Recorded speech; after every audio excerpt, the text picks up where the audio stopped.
खासदार प्रणिती शिंदे यांनी पूर परिस्थितीबाबत वस्तुस्थिती मांडल्यामुळे भाजपला मिरच्या झोंबल्या असा आरोप करत युवक काँग्रेस आज भाजप कार्यालयासमोर भोपळा आणि टरबूज फोडून आंदोलन केले। या संपूर्ण प्रकारामुळे राजकीय वातावरण तापले आहे। शहरातील पोटफाडी चौकात आज युवक काँग्रेसतर्फे भाजप कार्यालयासमोर अनोख्या पद्धतीने आंदोलन करण्यात आले। खासदार प्रणिती शिंदे यांनी पूरस्थिती आणि शासनाच्या निष्काळजी कारभाराबाबत वस्तुस्थिती मांडली, पण त्यांच्या या स्पष्ट वक्तेपणामुळे भाजप नेत्यांना चांगल्याच मिरच्या झोंबल्या असं म्हणत युवक काँग्रेसने भोपळा आणि टरबूज फोडत जोरदार घोषणाबाजी केली।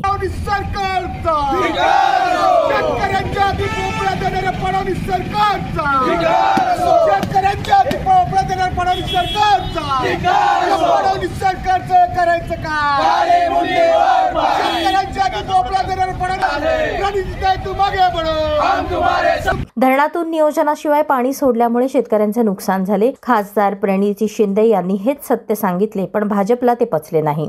मुख्यमंत्र्यांनी मदतीच्या नावाखाली शेतकऱ्यांच्या हाती भोपळा दिला, म्हणून आज प्रतिकात्मक भोपळा फोड आंदोलन केले, अशी प्रतिक्रिया महाराष्ट्र प्रदेश काँग्रेस सरचिटणीस माजी नगरसेवक विनोद भोसले यांनी व्यक्त केली। उद्गार काढला की या ठिकाणी इथल्या नेत्या विरोधी पक्षाच्या नेत्या म्हणतात की सरकारमुळे पूर आला आणि त्यांना गेट वेल सून म्हणून त्यांना फुल देण्यात यावं असं त्यांच्या कार्यकर्त्यांनी त्यांनी आवाहन केलं। परंतु महाराष्ट्राचे एक सुसंस्कृत आणि अभ्यासू व्यक्तिमत्व स्वतःला त्यांनी म्हणून घेतात। यांना हे घटनेचा मतितार्थच त्यांच्या लक्षात आलं नाही की प्रणिती शिंदेने या कशामुळे हे वाक्य वापरलं।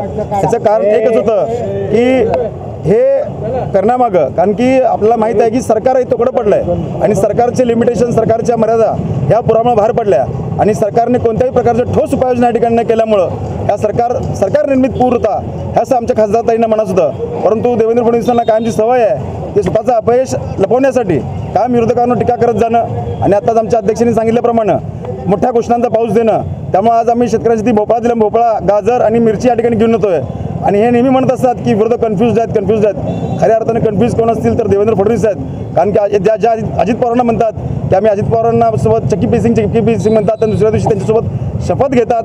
म्हणजे महाराष्ट्राच्या राजकारणामध्ये खऱ्या अर्थाने कन्फ्यूज कोण आहे याचा विचार देवेंद्र फडणवीस साहेबांनी करावा आणि या पुढच्या काळात जर आपण अशा पद्धतीने जर आंदोलन करत असाल तर याच्यापेक्षा सुद्धा तीव्र पद्धतीचं आंदोलन आम्ही काँग्रेस पक्षाकडनं उभारू अशी या ठिकाणी मी ग्वाही देतो। या आंदोलनात युवक काँग्रेस अध्यक्ष गणेश डोगरे, ब्लॉक अध्यक्ष तिरुपती परकीबंडला, उत्तर विधानसभा युवक काँग्रेस अध्यक्ष महेश लोंढे यांच्यासह अनेक पदाधिकारी सहभागी झाले होते।